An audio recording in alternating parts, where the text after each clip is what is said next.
Hello friends, எல்லோருக்கும் வணக்கம். Welcome to young investor channel. Today market trends பார்த்துருப்பீங்க. Market இன்றைக்கும் பார்த்தீங்கன்னா வீக்காக தான் இருக்குது. ஸோ ஓவராட்டு மூணாவது நாளாட்டு மார்க்கெட் வீக்காக தான் இருக்குது. இன்றைக்கும் நெகட்டிவ் ட்ரெண்ட் தான். நிஃப்டி 50 149 பாயிண்ட்ஸ் நெகட்டிவில் இருக்குது. 24,186 பாயிண்ட்ஸில் இருக்குது. சென்செக்ஸ் 80,154 பாயிண்ட்ஸில் இருக்குது. 530 points negative. Bank Nifty 663 points நெகட்டிவில் இருக்குது. 52,171 பாயிண்ட்ஸில் நெகட்டிவில் இருக்குது. ஸோ ஓவராட்டு ஃபெட் மீட்டிங்கோட அப்டேட்ஸ் வந்து நெக்ஸ்ட் வீடியோவில் நான் உங்களுக்கு அப்டேட் பண்ணுறேன். மேபி ரேட் கட் பண்ண சான்சஸ் இருக்குது அப்படின்னு சொல்கிறாங்க. ஸோ ரேட் கட் பண்ணால் ஒரு நல்ல விஷயம் தான். ஸோ நெக்ஸ்ட் வீடியோவில் நம்ம அந்த ஃபெட் மீட்டிங்கோட அப்டேட்ஸை வந்து உங்களுக்கு அப்டேட் பண்ணுறேன். ஸோ ஓவரால் இன்றைக்கும் மார்க்கெட் பார்த்தீங்கன்னா ப்ரெஷரில் தான் இருக்குது. பேங்க் நிஃப்டி 600 பாயிண்ட்ஸ் மேலே நெகட்டிவில் இருக்குது. 52,190 பாயிண்ட்ஸ் கிட்ட இருக்குது. இதில் ஐடிஎஃப்சி ஃபர்ஸ்ட் பேங்க் மட்டும் பேங்க் நிஃப்டியில் 2.5% ஏற்றிருந்தாங்க. Remaining other banks Kotak Mahindra bank, AU small finance bank, HDFC bank, IndusInd bank, Axis bank, State Bank of India, ICICI bank இது எல்லாமே நெகட்டிவில் தான் இருக்குது. இண்டஸ்இண்ட் பேங்க் இன்றைக்கும் 964 டச் பண்ணியிருக்காங்க. ஸ்லோவாக 1-2 யூஸ் பண்ணிக்கோங்க. Bank of Baroda, Canara bank, Punjab national bank, federal பேங்க்லாம் இன்றைக்கி 4% கிட்ட நெகட்டிவில் இருக்குது. ஓவராலாட்டு பேங்க் நிஃப்டியை போட்டு இன்றைக்கி பொழந்து கட்டியிருக்காங்க. நெக்ஸ்ட் பார்த்தீங்கன்னா ஐடிசி இன்றைக்கி 471 இருக்குது. 473 வரைக்கும் போச்சு. கடைசியில் 471 இருக்குது. ஒரு ஃப்ளாட் பாசிட்டிவ் ட்ரெண்டில் தான் இருக்குது ஐடிசி. நிறைய பேர் கேட்டிருந்தீங்க அந்த ஐடிசி ஹோட்டல்ஸுக்கான டிமர்ஜர் அந்த எஃபெக்டிவ் டேட் வந்து ஜனவரி 1 பட் ஆக்சுவலி அதுக்கான ரெக்கார்ட் டேட் அவங்க ஜனவரி 6 அப்படின்னு சொல்லியிருக்காங்க. அதாவது ஜனவரி 1 அது வந்து எஃபெக்டிவ் வருது அந்த டிமர்ஜர். ரெக்கார்ட் டேட்டுன்னு பார்க்கும்போது ஜனவரி 6. ஸோ நிறைய பேர் கேட்குறீங்க, அப்புறம் என்கிட்ட 3 ஷேர் இருக்குது, 4 ஷேர், அது எல்லாமே ரவுண்ட் ஆஃப் பண்ணிடுங்க. உங்களால் முடிஞ்ச அளவு 10 ஷேராட்டு ரவுண்ட் ஆஃப் பண்ணிடுங்க. அப்போ தான் உங்களுக்கு ஒரு ஐடிசி ஹோட்டல்ஸ் கிடைக்கும். ஸோ அதை வந்து ரொம்பவே கேர்ஃபுல்லாக எல்லாரும் பண்ணிடுங்க. அப்புறம் வந்துட்டு அப்படி இருந்தால் எப்படி, இப்படி இருந்தால் எப்படின்லாம் கேள்வி கேட்காதீங்க. தயவுசெய்து அதை யாராவது ரவுண்ட் ஆஃப் பண்ணட்டான்னு கேட்டீங்க, 10 ஷேராட்டு க்ளோஸ் பண்ணிடுங்க. ஸோ 10 ஐடிசி ஷேராட்டு வாங்கிட்டீங்கன்னா உங்களுக்கு ஒரு ஐடிசி ஹோட்டல்ஸ் கிடைக்கும். ஸோ எகைன் சொல்கிறேன், ஜனவரி 6 ரெக்கார்ட் டேட்டுக்கு 2 நாளுக்கு முன்னாடியே வாங்குறது நல்லதுங்கிறது என்னோட கருத்து. ஓரளவு இது வந்து ஐடிசியை பொறுத்த வரைக்கும் அப்டேட்டு. நெக்ஸ்ட் பார்த்தீங்கன்னா என்எம்டிசி இன்னைக்கு 213 ரூபாய் இருந்துச்சு. 6% மேலே நெகட்டிவ் ட்ரெண்டில் ட்ரேட் ஆகிட்டு இருக்கு என்டிபி இது என்எம்டிசி. ஸோ என்எம்டிசியில் இன்னைக்கு 2 முக்கியமான அப்டேட்ஸ் வந்துருந்துச்சு. என்எம்டிசி வந்து போனஸ் ஷேர் இஷ்யூ பண்ணணும்னு சொல்லியிருந்தாங்க. 2:1 அந்த ரேஷியோவில் போனஸ் ஷேர். ஸோ அந்த போனஸுக்கான ரெக்கார்ட் டேட் பார்த்தீங்கன்னா டிசம்பர் 27 அப்படின்னு சொல்லிட்டாங்க என்எம்டிசி.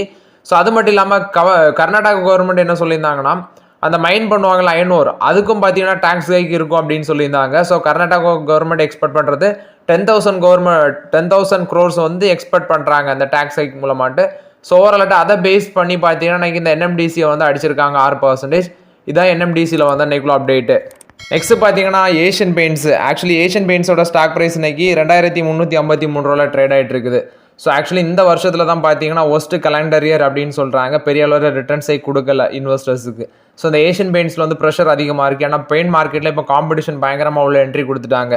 ஸோ ஒரு பக்கம் Akzo Nobel, Berger Paints, Indigo Paints, பிர்லாவோட ஓப்பஸ், இப்படி பல பெயிண்ட் கம்பெனிஸ் உள்ளே வந்ததுனால இவங்களுக்கு பயங்கர காம்படிஷன். ஏஷியன் பெயிண்ட்ஸ் இப்போ ப்ரெஷரை ஃபேஸ் பண்ணுறாங்க. வேல்யூவும் அதிகமாக இருக்கிறதுனால இதனால தான் நான் உங்கள்கிட்ட அவாய்ட் பண்ணுங்கன்னு சொன்னேன். ஸோ இப்போ ஏஷியன் பெயிண்ட்ஸுக்கு 39 அனாலிசிஸில் 18 அனாலிஸ்ட் செல் ரேட்டிங் கொடுக்குறாங்க. 10 அனாலிஸ்ட் பார்த்தீங்கன்னா பை ரேட்டிங் கொடுக்குறாங்க. 11 அனாலிஸ்ட் ஹோல்ட் ரேட்டிங் கொடுக்குறாங்க. பட் என்னோட ஒப்பீனியன் என்னென்னா, இப்போ இதை வச்சிருக்கிறவங்க நல்லா ப்ராஃபிட்டில் இருந்தீங்கன்னா எக்ஸிட் பண்ணிட்டு வேறு ஸ்டாக்கு என்ட்ரி கொடுத்துருங்க தான் என்னோட கருத்து. நான் என்னோட ஒப்பீனியனை சொல்கிறேன். ஸோ அது இல்லாமல் ஃப்ரெஷ் என்ட்ரியை இப்போதைக்கு ஏஷியன் பெயிண்ட்ஸில் அவாய்ட் பண்ணுறது தான் பெட்டருங்கிறது என்னோட கருத்து. டாக்டர் ரெட்டி லேபார்ட்டரிஸ் ஆக்சுவலி இது வந்து டிஸ்கஸ் பண்ணிகிட்டே தான் இருந்தோம் முன்னாடி. ஸோ இப்போ வந்து இடைக்கு வந்து பார்த்தீங்கன்னா இது 2 நாள் டிஸ்கஸ் பண்ணலை.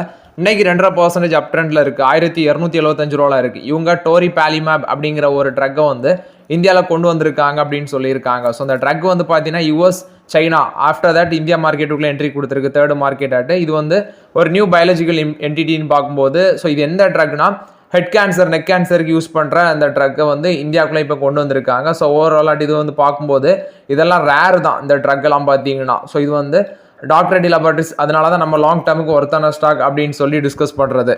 விஏ டெக் வெபாக் அந்த ஷேர் வந்து 1,683 ரூபா அந்த ரேஞ்சில் ட்ரேட் ஆகிட்டு இருக்குது. ஸோ அந்த ஸ்டாக் இன்னைக்கு 16% மேலே கிராஷ் ஆயிடுச்சு. ஸோ சவுதி அரேபியா வந்து இவங்களுக்கு 2,700 கோடி பார்த்தீங்கன்னா சீ வாட்டர் டீசாலினேஷன் பிளான்ட் வந்து கான்ட்ராக்ட் கொடுத்துருக்காங்க. அந்த பேசிஸில் அந்த ஸ்டாக் 16% இன்னைக்கு ஸ்டாக் கிராஷ் ஆகிருக்குது.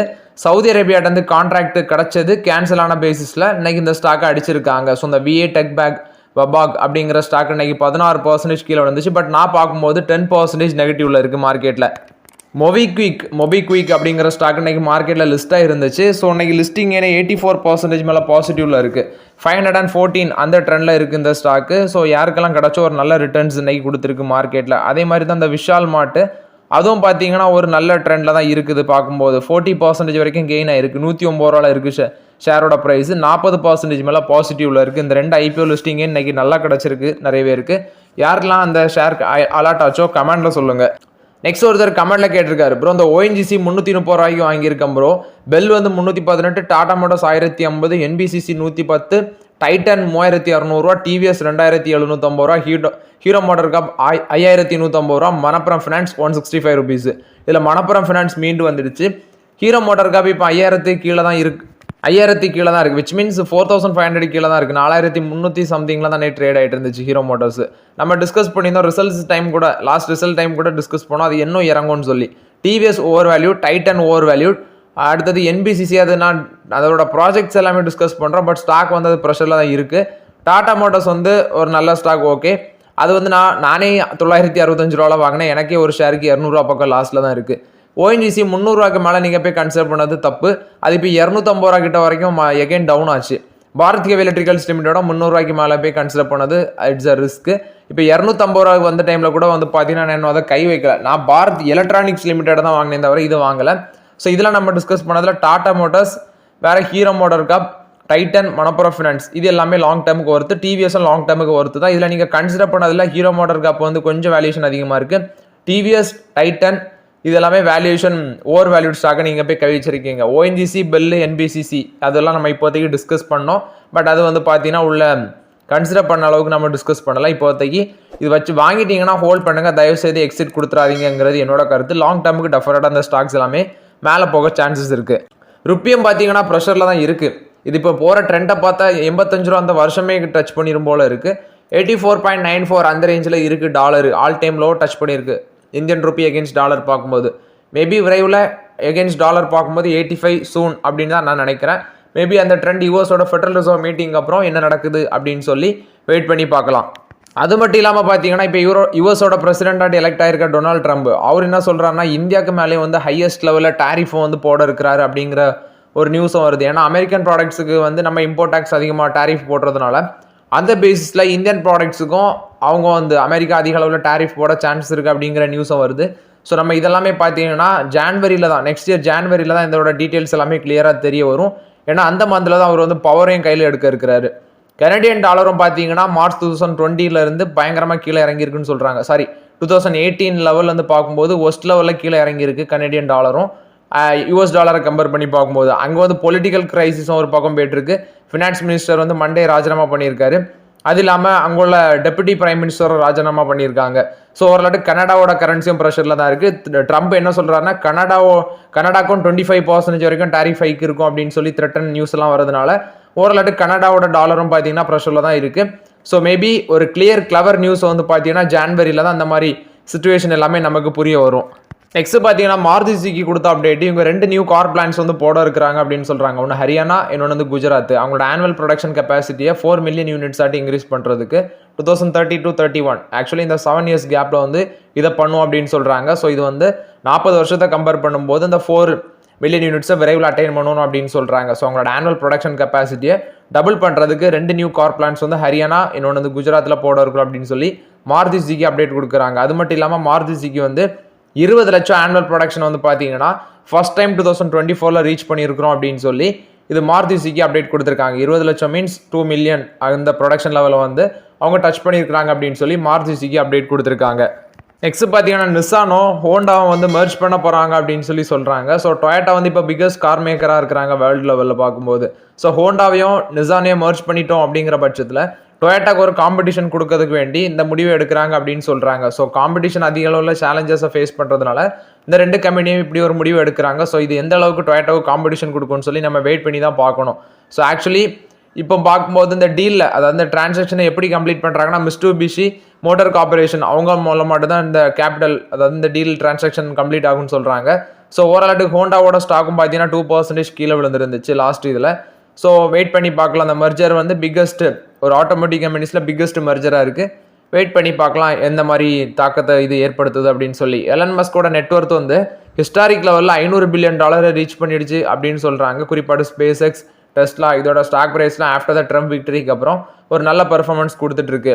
டிசம்பர் 11 தான் $400 பில்லியன் தொட்டார். இப்போ அது வந்து பார்த்தீங்கன்னா 500 பில்லியன் போயிடுச்சு. அப்படி போயிட்டே இருக்குது ஸ்டாக் ப்ரைஸ் மேலே. ஸோ ஓவரால் இது வந்து எலன் மஸ்க்கை பொறுத்த வரைக்கும் அப்டேட்டு. ஃபர்ஸ்ட் டைம் அது இது வரைக்கும் யாரும் ரீச் பண்ணாததை அவர் ரீச் பண்ணியிருக்காரு. நெக்ஸ்ட் பிஎஸ்சியும் என்எஸ்சியும் என்ன பண்ணுறாங்கன்னா ஸ்டாக் மார்க்கெட்டை February 1 வந்து ஓப்பனில் வைக்கிறதுக்கு வந்து பேச்சுவார்த்தையில் இருக்கிறாங்க. ரீசன் பார்க்கும்போது ஏன்னா அன்னைக்கு வந்து யூனியன் பட்ஜெட் வந்து தாக்கல் பண்ணுறாங்க போல். அந்த பேசிஸில் வந்து ஸ்டாக் மார்க்கெட் ஓப்பனில் வைக்கலாமா அப்படின்னு சொல்லி டிஸ்கஷனில் இருக்கிறாங்க. இது வந்து பிஎஸ்சி அண்ட் என்எஸ்சி கொடுத்த அப்டேட்டு. இது ஏன் அவங்க வந்து முடிவு எடுக்கிறாங்கன்னு பார்க்கும்போது February 1, 2020, February 28, 2015 அந்த டைம்லலாம் பார்த்தீங்கன்னா ஸ்டாக் மார்க்கெட் சாட்டர்டே ஓப்பனில் இருந்திருக்கு அப்படின்னு சொல்கிறாங்க. ஸோ வெயிட் பண்ணி பார்க்கலாம். February 1 மார்க்கெட் ஓப்பனில் இருக்குதா சாட்டர்டே அப்படின்னு சொல்லி வெயிட் பண்ணி பார்க்கலாம். ஐனக்ஸ் விண்ட் பார்த்தீங்கன்னா ஒரு 60 மெகாவாட் ஆர்டர் வந்து செரண்டிகா ரெனோபிள்ஸ் அவங்கள்ட்ட வந்து கிடச்சிருக்கு. ஸோ இது வந்து 3 மெகாவாட் கிளாஸ் விண்ட் டர்பைன்ஸ் வந்து சப்ளை பண்ணுறதுக்கு அப்படின்னு சொல்கிறாங்க. இது வந்து ஓவராலாட்டு ஐனக்ஸ் விண்ட் கொடுத்த ஒரு பாசிட்டிவ் அப்டேட்டு. பெருமாள் என்டர்பிரைசஸ் என்ன சொல்கிறாங்கன்னா பப்ளிக் இஷ்யூன்ஸ் மூலமாட்டு நாட் கன்வெர்ட்டிபிள் டிபெஞ்சர்ஸ் மூலமாக December 20 நாங்கள் வந்து ஃபண்ட் ரைஸ் பண்ண இருக்கிறோம் அப்படின்னு சொல்லி அப்டேட் கொடுத்துருக்காங்க. ஸோ இது போர்ட் ஆஃப் டைரக்டர்ஸ் மீட்டிங் 20 நடக்குதுன்னு சொல்கிறாங்க. ஸோ அதில் வந்து பார்த்தீங்கன்னா இது குறித்து டிஸ்கஸ் பண்ணோம் அப்படின்னு சொல்லி பெருமாள் என்டர்பிரைசஸ் சொல்கிறாங்க.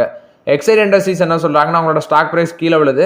பட் அவங்க வந்து அவங்களோட சப்சரி அந்த எக்ஸைட் எனர்ஜி சொல்யூஷன்ஸில் வந்து கண்டினியூஸாக இன்வெஸ்ட்மெண்ட் பண்ணிட்டு வராங்க 100 crores அப்படிங்கிற பேசிஸில். ஸோ மேபி ஃபியூச்சரில் வந்து பார்த்தீங்கன்னா அவங்களோட சப்சரியில் வந்து இன்வெஸ்ட்மெண்ட் வந்து கண்டினியூ ஆகும் அப்படின்னு சொல்லி எக்ஸைட் இண்டஸ்ட்ரீஸ் அப்டேட் கொடுக்குறாங்க. ஆரோபிண்டோ ஃபார்மாவில் வந்து அப்டேட்டு அவங்களோட தெலுங்கானா யூனிட்டுக்கு வந்து 2 USFDA வந்து USFDA வந்து 2 அப்சர்வேஷன் வந்து இஷ்யூ பண்ணியிருக்காங்க. அதாவது தெலுங்கானாவில் இருக்கிற அவங்களோட பிளான்ட் அவங்களோட wholly owned subsidiary Apitoria Pharma private limited அவங்களோட API மேனுஃபேக்சரிங் ஃபெசிலிட்டி அதில் December 9 17 வரைக்கும் இன்ஸ்பெக்ஷன் பண்ணியிருக்காங்க USFDA. இப்போ வந்து பார்த்தீங்கன்னா 2 அப்சர்வேஷன் இஷ்யூ பண்ணிட்டு போயிருக்காங்க. விரைவில் சரி செய்யும் அப்படின்னு சொல்லி ஆரோபிண்டோ ஃபார்மா சொல்லியிருக்காங்க. REC லிமிடெட் கொடுத்த அப்டேட் இவங்க 2195 கோடி வந்து பாண்ட்ஸ் மூலமாட்டு வந்து பார்த்தீங்கன்னா ரைஸ் பண்ணியிருக்காங்க அப்படின்னு சொல்லியிருக்காங்க. டிஃபரெண்ட் மெச்சூரிட்டிஸ் பேசிஸில் அதாவது 15 இயர் மெச்சூரிட்டி வச்சு 7.14% coupon rate next 7.10% coupon rate அப்படிங்கிற பேசிஸில் அவங்க ரைஸ் பண்ணியிருக்காங்க. இது வந்து REC லிமிடெட் கொடுத்த அப்டேட்டு. நெக்ஸ்ட் பார்த்தீங்கன்னா ரிலையன்ஸ் இண்டஸ்ட்ரீஸ் கொடுத்த அப்டேட்டு. ரிலையன்ஸ் ரீட்டைல் மூலமாட்டு சில ப்ராடக்ட்ஸ் அதாவது ஷின்னோட ப்ராடக்ட்ஸ் வந்து இந்தியாவுக்கு பிரிங் பேக் பண்ணுறாங்க அப்படின்னு சொல்கிறாங்க. ஏன்னு பார்க்கும்போது முன்னாடி காமர்ஸ் மினிஸ்டர் அந்த பியூஷ் கோயல் என்ன சொன்னார்னா சைனாவோட ப்ராடக்ட்ஸில் இதுக்கு பேன் போட்டிருக்காங்க 2020. இப்போ அந்த ஷின்னு சொல்கிறாங்க அது ரிலேட்டட் ப்ராடக்ட்ஸ் வந்து மறுபடியும் இந்தியா கொண்டு வர அந்த கம்பெனியோட பார்ட்னர்ஷிப் வைக்கிறது பேச்சுவார்த்தையில் இருக்கிறாங்க அப்படின்னு சொல்கிறாங்க. இது வந்து ரிலையன்ஸ் ரீட்டைலில் வந்து update. So okay friends, actually சில இம்பார்ட்டன்ட் அப்டேட்ஸ் எல்லாமே இந்த வீடியோவில் டிஸ்கஸ் பண்ணோம். ஸோ ஐடிசி இப்போ வாங்கினா மெர்ஜரில் அந்த ஐடிசி ஹோட்டல் டிமர்ஜ் ஆகும்போது கிடைக்குமான்னு கேட்குறீங்க. ஸோ இப்போ வாங்கினா கூட ITC hotels after the demerger உங்களுக்கு கிடைக்கும். அது வந்து ரெக்கார்ட் டேட்டுக்கு 2 நாளுக்கு முன்னாடியே வாங்கிருங்கிறது என்னோட கருத்து. Okay friends, thank you.